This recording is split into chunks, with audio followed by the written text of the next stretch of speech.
Hi, I got X13 open, and let me say this as a preamble. I've never done this, a groin sealing before, never needed to,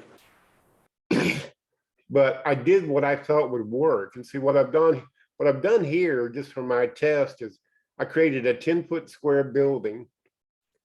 I opened the dialog box on it. I didn't care about the ceiling height.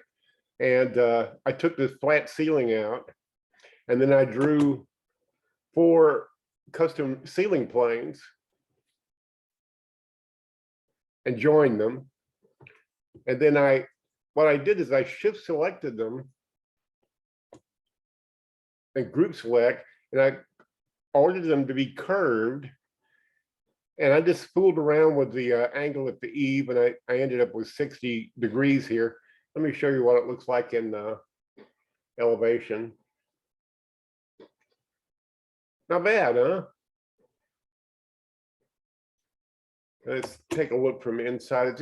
With a 10-foot square room, you're not going to get a very good camera view, but let's go to the tilt. That's a groin ceiling. Let me change it to vector view. That's a groin ceiling.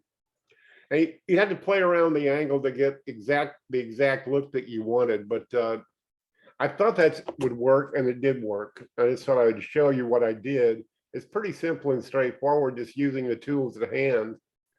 But I swear, I've never tried it before, and I figured it out, so probably you can too. Hope this helps you, but whether it does or not, make it a great day. Thanks.